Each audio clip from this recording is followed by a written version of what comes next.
ज्ञानतिमिरान्धस्य ज्ञानाञ्जनशलाकया चक्षुरुन्मिलितं येन तस्मै श्रीगुरुवे नमः। नमः ओं विष्णुपादाय कृष्णपृष्ठाय भूतले श्रीमते भक्तिवेदान्त स्वामिनिति नामिने। नमस्ते सारस्वती देवे गौरवाणी प्रचारिणे निर्विशेष शून्यवादी पाश्चात्यादेश तारिणे। जय श्री कृष्ण चैतन्य प्रभु नित्यानंद श्री अद्वैत गदाधर श्रीवासादि गौर भक्त वृंद। हरे कृष्णा कृष्ण कृष्णा हरे हरे, हरे राम राम राम हरे हरे। हरे कृष्णा। श्री रामचंद्र भगवान की जय। विश्वामित्र जी राम और लक्ष्मण जी को यात्रा पे लेके आगे चले। सबसे आगे विश्वामित्र, पीछे राम, पीछे लक्ष्मण। ऐसे हम चर्चा कर रहे थे कैसे विश्वामित्र ने राम लक्ष्मण को बल और अतिबल नामक मंत्र दिए। बाद में जब विश्राम किया तो कौशल्या के भाग्य को स्मरण करके विश्वामित्र जी राम को जगा रहे हैं। तो राम को जगा रहे हैं और राम को जगाते हुए विश्वामित्र शब्द का प्रयोग कर रहे हैं। उत्तिष्ठ नर शार्दुला कर्तव्यम दैव मानिकम। बोल रहे हैं आप तो मनुष्यों में एक व्याघ्र के समान है, like a tiger among main. कृपया उठिए, बहुत बड़ी जिम्मेदारी आपके कंधों पे है, आपको मानव समाज की रक्षा करनी है। कृपया जागृत होइए, समय बहुत कम है और अपने जिम्मेदारियों का पालन करके एक अच्छा उदाहरण स्थापित कीजिए। राम और लक्ष्मण जाग गए, स्नान इत्यादि किया, सुबह की जो भी उनको संध्या वंदनम इत्यादि उपासना करनी थी और उसके बाद अपने आप को विश्वामित्र जी के प्रति समर्पण किया। बहुत महत्वपूर्ण बात यहाँ पे आती है। एक 24 घंटे का दिन होता है, उसमें सत्वगुण, रजोगुण, तमोगुण का प्रभाव हमारे ऊपर हमेशा हावी रहता है। तमोगुण का प्रभाव विशेष रूप से हमें आलसी बनाता है और हमें जिम्मेदारियों से विमुख कर देता है। It makes us averse to responsibilities. और ये बहुत महत्वपूर्ण है कि जो व्यक्ति नेतृत्व कर रहा है दूसरों का, उसको बहुत ध्यान रखना चाहिए कि उसके ऊपर रजोगुण तमोगुण का प्रभाव ना हो, नहीं तो वो समाज का नेतृत्व करते हुए समाज को गलत दिशा में लेके जा सकता है। और अगर जो लीडर हैं, जो नेतृत्व कर रहे हैं, उनके ऊपर ही लेथार्जी या लेजीनेस या तामसिक गुण का प्रभाव हो गया तो समाज को बहुत हानि हो जाएगी। तो बहुत कमिटमेंट, डेडिकेशन और फोकस लगता है और अपनी जिम्मेदारियों के प्रति व्यक्ति को बहुत सचेत होना चाहिए। किसी प्रकार के आलस्य या तामसिक गुण का प्रभाव हमारे चित्त पे नहीं होना चाहिए। राम जी को विश्वामित्र जी सचेत कर रहे हैं। और एक और बात हम सीखते हैं, हमारे ऊपर की तामसिक प्रभाव ना हो, लेजीनेस या लेथार्जी का प्रभाव ना हो, इसलिए बहुत जरूरी है हम अपने आप को किसी एक्सपर्ट, दक्ष मार्गदर्शक के प्रति समर्पण कर दें। विश्वामित्र ऐसे मार्गदर्शक, ऐसे गुरु हैं। तो राम जी जब सुबह जागृत हुए, उठे, सोई अवस्था से उठे, तो उसके बाद उन्होंने अपने आप को विश्वामित्र के चरणों में समर्पित किया। हमें संलग्न कीजिए हमारे कार्यों में, सही दिशा में, हमारी जिम्मेदारियों के प्रति। आगे यात्रा प्रारंभ हुई। अभी तो पद यात्रा चल रही थी, लेकिन पहुंचते पहुंचते वो लोग सरयू नदी और गंगा नदी के संगम के यहाँ पहुंच गए। और वहां से विश्वामित्र जी ने तय किया कि अभी हम एक नाव का सहारा लेके नदी को पार करके गंगा जी के दक्षिण तट पे पहुंच जाएंगे, at the southern bank of Ganges.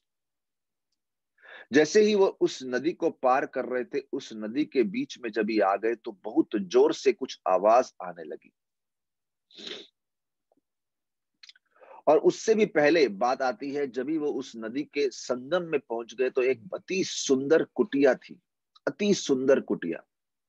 प्रभु रामचंद्र ने, राम और लक्ष्मण ने ये जिज्ञासा विश्वामित्र के प्रति व्यक्त करी कि ये कुटिया क्या है। देखिए, बड़ी अद्भुत बात है। विश्वामित्र सोच रहे हैं कि रामचंद्र जो सर्वज्ञाता है, सर्वज्ञानी है, ऑमनिशियंट है, ऑल नोइंग है, अंतर्यामी है, क्या उनको कोई ज्ञान मालूम नहीं? ऐसा हो सकता है? अरे उनको तो सभी मालूम है। ये तो विश्वामित्र के लिए एक अद्भुत परीक्षा है, जहां उन्हें राम को ज्ञान देना है। एक लीला के फल स्वरूप राम की इच्छा है कि विश्वामित्र के मुख से वो ज्ञान निकले, जबकि राम सब जानते हैं। और साथ विश्वामित्र के हृदय में कोई अहंकार नहीं होना चाहिए, देखो मैं भगवान को ज्ञान दे रहा हूं।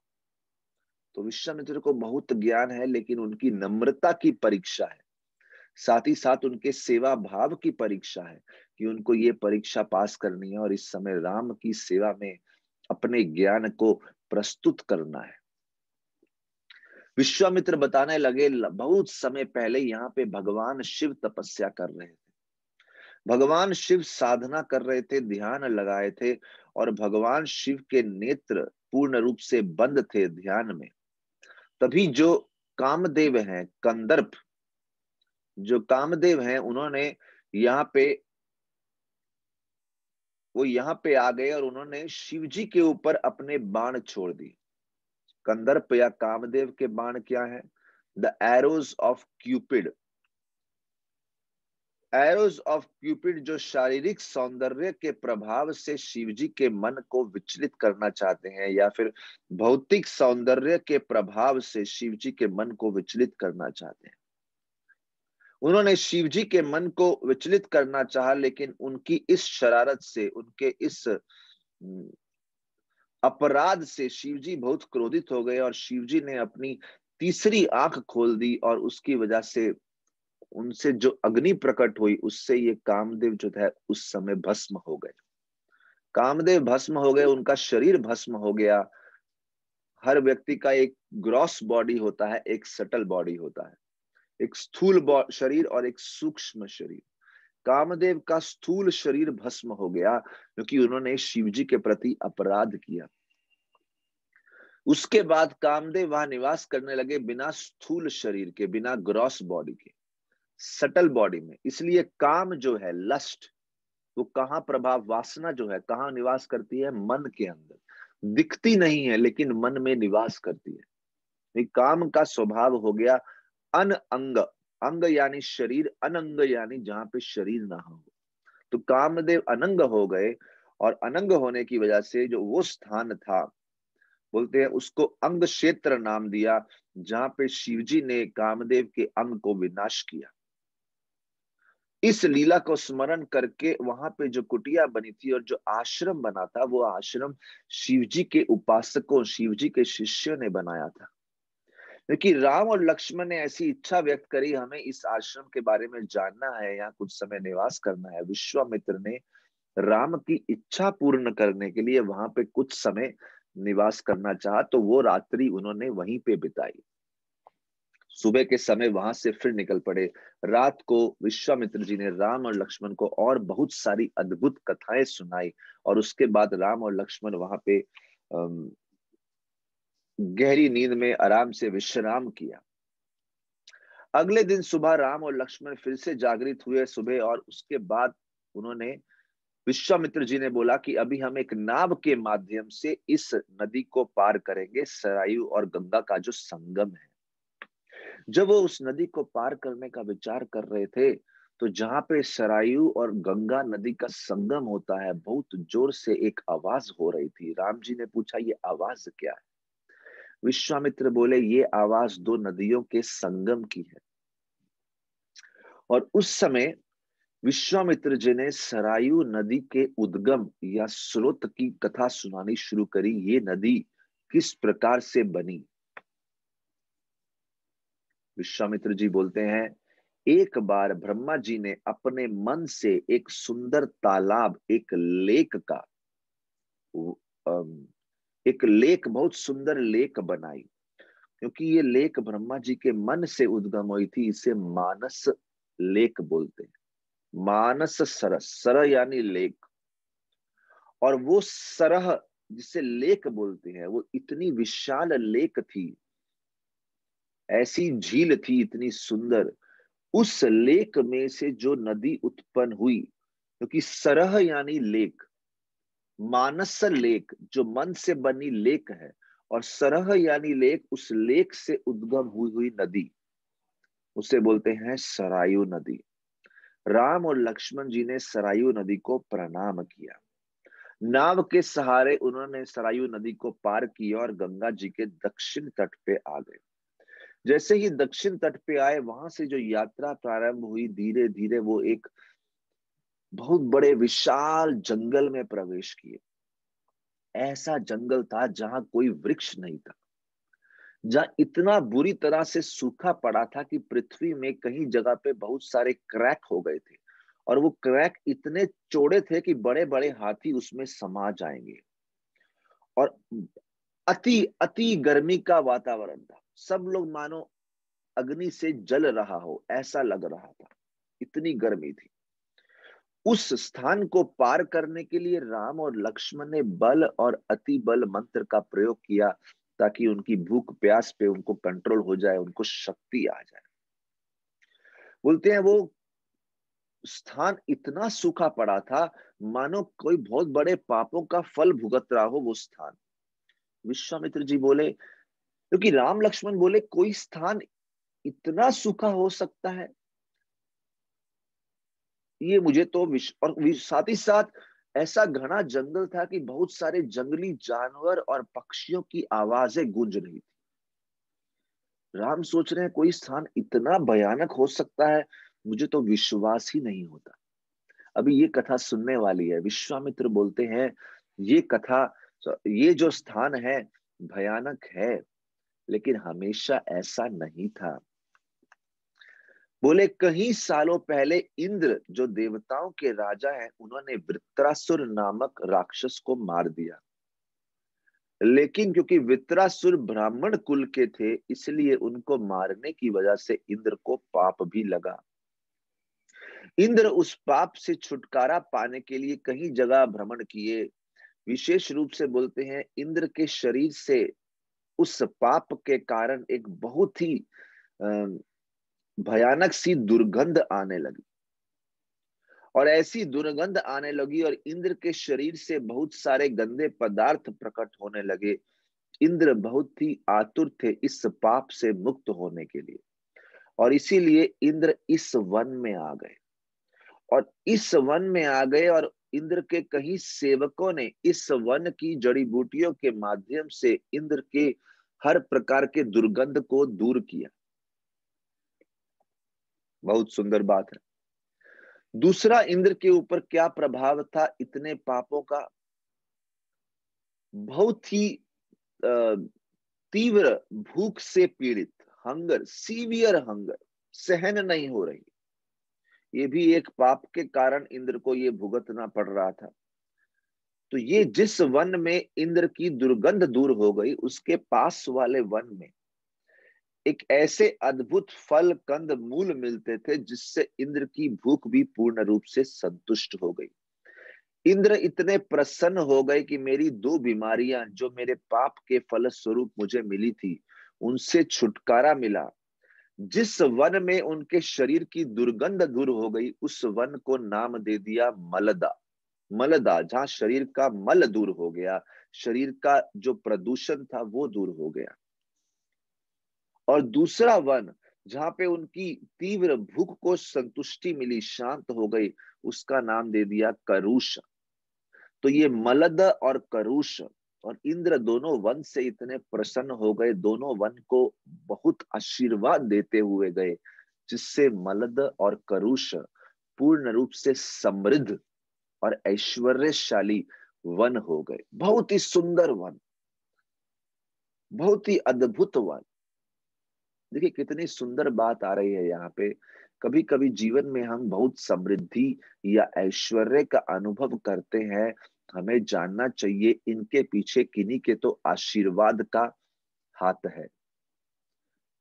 इंद्र ने इतने आशीर्वाद दिए मलद और करुष नामक वन को, वो वन पूरे समृद्ध हो गए। The forest became prosperous, ऑप्युलेंट।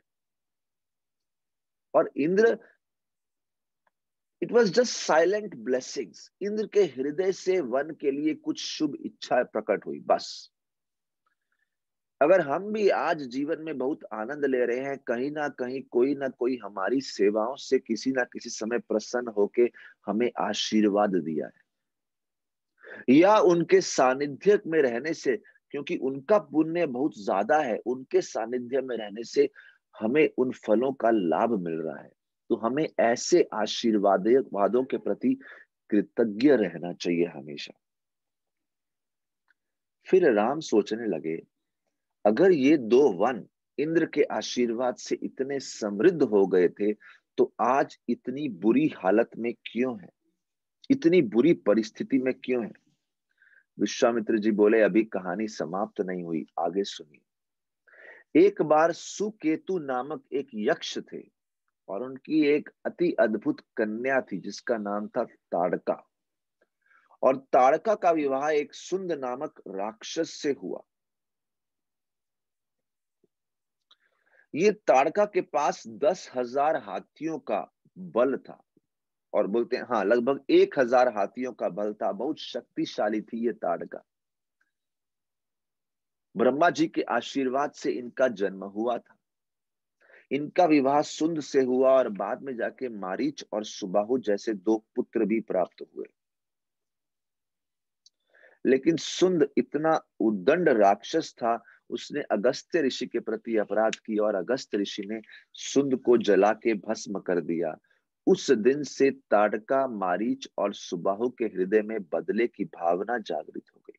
उन्होंने डिसाइड किया ये अगस्त्य ऋषि के आश्रम को जला के भस्म कर देंगे, लेकिन उससे पहले अगस्त्य ऋषि ने इन तीनों को शाप दे दिया, क्योंकि ये इतने क्रोधित थे और ऋषियों के लिए आतंक मचा रहे थे। अगस्त्य ऋषि ने शाप दे दिया कि आप तीनों, ये तीनों जो राक्षस की परिवार में रह रहे हैं, सुंद के परिवार में, ये तीनों मानव भक्षी राक्षस बन जाए। Human eating, man eating demons. इस बात के कारण ताड़का, मारीच और सुबाहु में ऐसी बदले की अग्नि प्रज्वलित हो रही थी, उन्होंने पूरे वन में आतंक मचा दिया और इस कारण से धीरे धीरे दोनों वन पूर्ण रूप से नष्ट हो गए। देखिए बहुत सुंदर बात आ रही है। जब हृदय में क्रोध आता है, फ्रस्ट्रेशन आती है, जब हमारी इच्छाएं पूर्ण नहीं होती, हमारे जीवन की योजनाओं के विरुद्ध कुछ कार्य होता है, तो ऐसा क्रोध उत्पन्न होता है, वो हमारे सुंदर प्रेम भरे हृदय को एक रेगिस्तान में बदल देता है। जैसे इन्होंने बहुत सुंदर वन है मलद और करुष, उनको एक रेगिस्तान में, कांटेदार रेगिस्तान में बदल दिया इन राक्षसों ने अपने अत्याचार से। ऐसे ही जब हम हृदय में क्रोध को रखते हैं, ये क्रोध जो प्रेम का स्थान होना चाहिए, वो क्रोध एक कांटेदार रेगिस्तान का रूप ले लेता है। और ये कांटे कौन से हैं? ये कांटे हैं द्वेष के, क्रोध के, हिंसा के, आतंक के। और जब ऐसे कांटेदार पौधे उत्पन्न हो जाते हैं, तो ऐसे हृदय में प्रेम के फल कभी नहीं दिखते। यहाँ पे हम देख रहे हैं ताड़का ने पूरे वन को ऐसा नष्ट कर डाला। तो ये कथा विश्वामित्र ने सुनाई और साथ ही साथ बोलते हैं ताड़का के जो दोनों पुत्र थे, वो रावण के नाना जी के पास गए ट्रेनिंग के लिए। सुमाली नाम था जिनका। और सुमाली ने मारीच और सुबाहु को आश्रय दिया, क्योंकि वो नाना थे रावण के और उन्होंने आश्रय दिया, इसलिए रावण मारीच और सुबाहु को अपना मामा भी मानते थे, मानो सुमाली के पुत्र हो। ऐसी कथा विश्वामित्र जी ने राम और लक्ष्मण को सुनाई। और फिर विश्वामित्र ने राम को बोला, अभी आपका सबसे पहला प्रोजेक्ट है ताड़का को मारना। सबसे पहला प्रोजेक्ट है ताड़का को मारना। अभी देखिए राम के लिए बहुत बड़ा धर्म संकट था। राम के लिए धर्म संकट क्यों था? क्योंकि ताड़का को मारना मतलब एक स्त्री को मारना। और राम की बहुत पहले शिक्षा जो हुई थी, उस शिक्षा में बताया गया था कभी स्त्री पे अत्याचार मत करना, स्त्री पे हिंसा मत करना, स्त्री के साथ बड़े सम्मान से और कोमल ढंग से व्यवहार करना। तो राम सोच रहे थे, अरे पहला प्रोजेक्ट मिला, वो भी स्त्री को मारना, वो उनको कदापि भी मंजूर मंजूर नहीं था। अभी वर्णन इस प्रकार से आता है कि विश्वामित्र जी ने बोला, आप राम को मारिए। राम सोच रहे थे, मैं तो कभी स्त्री को मारना क्या, स्त्री के ऊपर कुछ बुरे शब्दों का भी प्रयोग नहीं कर सकता। अरे स्त्री तो कोमलता का प्रतीक है, अरे स्त्री तो आ, सम्मान का प्रतीक है, सम्मान के योग्य है। राम की माता ने राम जी को अच्छे से प्रशिक्षण दिया था कैसे स्त्री का सम्मान करना चाहिए। राम जी ने अपनी पूरी शिक्षा में एक बहुत महत्वपूर्ण जो मुद्दा सीखा था, स्त्री की उपासना अपने माँ के रूप में करो। उनके टीचर ने उनको सिखाया था कि हर स्त्री को अपनी माँ के रूप में देखो। ऐसा राम जी का विचार था स्त्री के बारे में। अभी जब विश्वामित्र जी ने बताया कि ताड़का को मारना है, तो आप सोचिए, राम जी के सामने दो धर्म है, एक स्त्री की रक्षा और एक विश्वामित्र के आज्ञा का पालन समाज के कल्याण के लिए। विश्वामित्र बोलने लगे, जब आपके सामने दो धर्म हो, धर्म को एक तराजू पे रखिए और देखिए कौन सा धर्म महत्वपूर्ण है। विश्वामित्र सबसे पहले राम को बोले, अरे आपकी जिम्मेदारियां पता है कितनी है। सबसे पहले आपकी समाज के प्रति जिम्मेदारी है, समाज की रक्षा के प्रति जिम्मेदारी है, और पूरा समाज वेट कर रहा है कब आप उस जिम्मेदारी, उस ड्यूटी को निभाएंगे। और साथ ही साथ आपका प्रमुख भूमिका है इक्ष्वाकु वंश के राजकुमार के रूप में। इक्ष्वाकु वंश के राजकुमार के रूप में आपका धर्म है समाज की रक्षा। और तीसरी बात, तो पहला तो समाज की रक्षा, ऊपर से आपका इक्ष्वाकु वंश का राजकुमार होना, और तीसरा बहुत इंपॉर्टेंट बात है कि ऐसे राजा या राजकुमार कर्तव्य रहता है अपने सिद्धांतों को त्यागते हुए समाज के प्रति जो सिद्धांत महत्वपूर्ण है उसको प्रायोरिटी देना, उसको प्राथमिकता देना। बोले, राम जी आपके जीवन में हमेशा सिद्धांत रहा है स्त्री को सम्मान करना, स्त्री की रक्षा करना, लेकिन इससे बड़ा सिद्धांत अभी आपके सामने जो आ रहा है, धार्मिक सिद्धांत। दोनों धर्म के ही सिद्धांत हैं। एक धर्म का सिद्धांत है प्रोटेक्शन ऑफ वुमेन, लेकिन एक धर्म का सिद्धांत है सोसाइटी की रक्षा। इस समय वो सिद्धांत, वो धार्मिक वैल्यू ज्यादा महत्वपूर्ण है, वो ज्यादा वजन रखता है। कृपया तराजू में रखिए और देखिए कौन सी साइड भारी है। विश्वामित्र इस प्रकार से समझा रहे हैं। ये तीन बातें बोलने के बाद विश्वामित्र अगले दृष्टिकोण से बताते हैं। बोले, अरे स्त्री को नहीं मारना चाहिए कि स्त्री कोमल होती है। मेरे को बताओ, ताड़का कौन से दृष्टिकोण से स्त्री है? अरे ताड़का किसी भी दृष्टिकोण से स्त्री नहीं है। इनफैक्ट ताड़का में वो हर एक गुण है जो स्त्री में नहीं होना चाहिए। क्रूरता का मूर्तिमान स्वरूप, क्रोध का मूर्तिमान स्वरूप, बदले की भावना का मूर्तिमान स्वरूप, थोड़ी सी भी दया नहीं है, फॉरगिवनेस नहीं है, क्षमा नहीं है, दूसरे के प्रति सेंसिटिविटी, संवेदनशीलता नहीं है, वाणी में मधुरता नहीं है। किस दृष्टि से वो स्त्री है? केवल स्त्री का भारी रूप है, गुण तो एक भी नहीं है स्त्री का। और साथ ही साथ विश्वामित्र अगला दृष्टिकोण दिए। देखिए, जब भी कोई कार्य करना हो तो अतीत में देखो, कहीं किसी महान हस्तियों ने ये कार्य किया है कि नहीं। क्या पहले कभी किसी ने धर्म की रक्षा करने स्त्री पे हिंसा की है कि नहीं? बोले, ताड़का तो स्त्री है ही नहीं, उसके अंदर तो एक स्त्री, एक्चुअली स्त्री है भारी रूप से, लेकिन चित्त में, हृदय में तो एक गुण नहीं है स्त्री का। फिर उसके बाद एक एक करके विश्वामित्र अतीत, पास्ट के बारे में बोलने लगे। कब कब किस किस व्यक्ति ने स्त्री को मारा है धर्म की रक्षा के लिए। बोले, एक बार एक महिला थी सुमति, जिसके पास असीमित शक्तियां थी, लेकिन वो शक्ति, नाम था सुमति। सुमति मतलब उचित, उत्तम बुद्धि वाली। असीमित शक्तियां थी, लेकिन ये शक्तियां, उसको अहंकार हो गया, बहुत ही उद्दंड हो गई, एरोगेंट हो गई, और इन शक्तियों के नशे में उसने हर जीव को हर प्रकार से मारना शुरू किया, अत्याचार करना शुरू किया। इतना दुर्बुद्धि का प्रदर्शन उसने किया, इंद्र ने उसका नाम बदल दिया, सुमति की जगह कुमति बोलना चाहिए, और इंद्र ने आके उसको मार डाला, मृत्यु कर दी। इंद्र ने सोचा नहीं कि ये कन्या है, स्त्री है। अरे स्त्री है, लेकिन स्त्री का एक भी लक्षण नहीं है। अगला उदाहरण विश्वामित्र जी दिए। इंद्र ने विरोचन की पुत्री मंथरा को भी मारा था।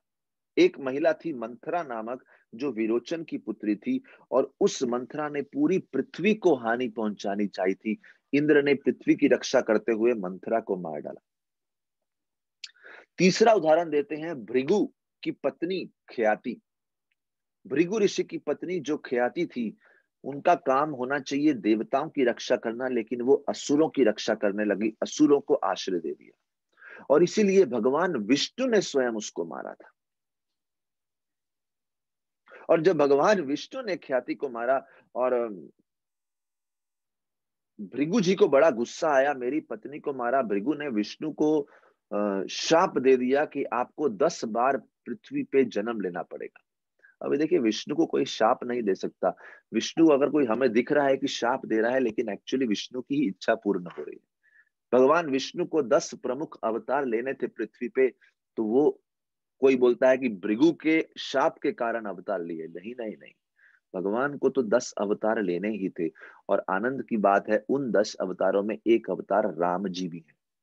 और यहाँ पे विश्वामित्र राम जी को ही ये कथा सुना रहे हैं, और राम जी को याद दिला रहे हैं, अरे आपको ये शाप मिला है क्योंकि एक स्त्री को मारा है, लेकिन ये शाप नहीं मिला आपको, ये तो आपकी लीला के लिए बहुत ही लाभदायक हो गया। तो याद करिए, आपने ही एक अतीत में कभी तो एक स्त्री को, ख्याति को मारा है, क्योंकि ख्याति ने असुरों की रक्षा करनी शुरू करी, जिससे पृथ्वी को बहुत हानि हुई। इंद्र ने मंथरा को मारा, इंद्र ने सुमति को मारा। इसलिए आप कतराइए मत, डरिए मत, इसमें कुछ अधर्म की बात ही नहीं है। विश्वामित्र ने राम जी को ध्यान दिलाया, अरे आपके कंधों पे बहुत बड़ी जिम्मेदारी है, और आपने ऑलरेडी प्रतिज्ञा ली है, प्रण लिया है कि आप ऋषियों की सहायता करें, तो आप उस धर्म के विपरीत भी नहीं जा सकते। आपके कंधों की जिम्मेदारी और आपका जो कमिटमेंट है ऋषियों के प्रति, उसके विपरीत नहीं जा सकते।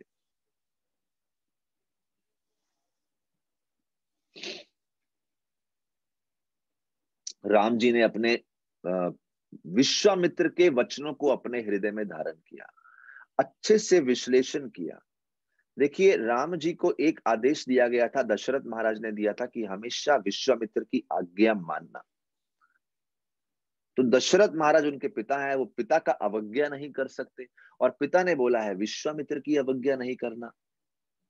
लेकिन इस जगत में अनेक स्थितियों से गुजरते हुए हर व्यक्ति की जिम्मेदारी है, जब हमें कोई आदेश दे, उस आदेश को शास्त्रों की दृष्टि से देखना चाहिए।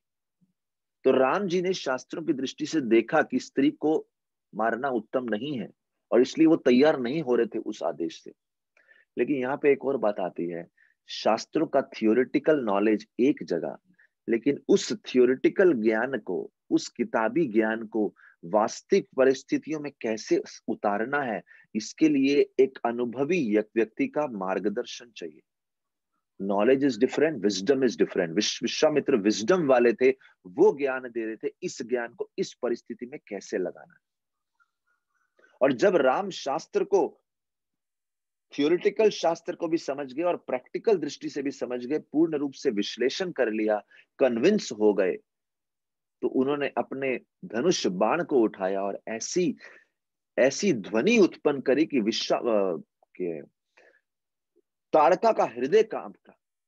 जब ताड़का का विशाल आकार, ताड़का एक गुफा में थी, वहां गुफा से भागती हुई अपना विशाल आकार लेके जब वो भागती हुई राम और लक्ष्मण के पास आई, और वो नजदीक आ रही थी, तब राम लक्ष्मण सोचे, अरे सच में ये तो स्त्री है ही नहीं किसी एंगल से। रूप स्त्री का है, लेकिन उसके व्यवहार तो स्त्री का है ही नहीं। तो कभी कभी बिना वास्तविकता का सामना किए हम अपने मार्गदर्शक, गुरु इत्यादि को गलत समझने लगते हैं। राम विश्वामित्र को गलत समझ रहे थे, लेकिन विश्वामित्र के शब्द जब सामने इस रूप में सामने आए, तो वो समझ गए कि विश्वामित्र ऐसा क्यों बोल रहे थे, why he was saying like this. प्रभु रामचंद्र ने, और जैसे जैसे वो और नजदीक आए, लेकिन कुछ समय के लिए राम की बुद्धि फिर भ्रमित हो गई, क्योंकि राम का हृदय ऐसा करुणामय था। फिर सोचने लगे, नहीं नहीं नहीं, मुझे नहीं मारना चाहिए। विश्वामित्र ने देखा राम फिर से कंफ्यूज हो गए। विश्वामित्र ने राम जी को फिर से ललकारा और बोला कि अरे मारो, इस पे करुणा मत करो, इस पे दया मत रखो। विश्वामित्र ने बोला, आपका जो कंपैशन है गलत है, इस परिस्थिति में दया नहीं दर्शानी चाहिए। और राम को दर्शाया, अगर आपने लेट किया, कुछ समय बाद इसकी शक्तियां कहीं गुना बढ़ जाएगी, क्योंकि रात्रि के समय ताड़का की शक्ति बढ़ती है। और इस प्रकार से राम ने उसी समय, ज्यादा विलंब ना करते हुए, ताड़का का अंत किया। उसके बाद विश्वामित्र के चरणों में गिर गए, बोले माफ करना, बार बार मेरे हृदय का आसक्ति मेरे तथा कथित सिद्धांतों से, जो किताबों में पढ़ा है उसके प्रति आसक्ति है, लेकिन प्रैक्टिकल लेवल में किताबों को कैसे पालन करना है वो मुझे अनुभव नहीं है। माफ करना, मैं आप पे डाउट किया, आप पे शंका किया। माफ करना, मैं अपने विचारों से बहुत ज्यादा आसक्त हो गया और कुछ समय के लिए भ्रमित हो गया था। तो राम जी विश्वामित्र से माफी मांगने लगे, पश्चाताप करने लगे। लेकिन विश्वामित्र राम जी को बोल रहे हैं, नहीं नहीं, आप तो अति उत्तम है। मैंने आपको हिंसा करने को बोला, फिर भी आपने शास्त्रों का विश्लेषण करके समझना चाहा, क्या ये हिंसा उत्तम है कि नहीं।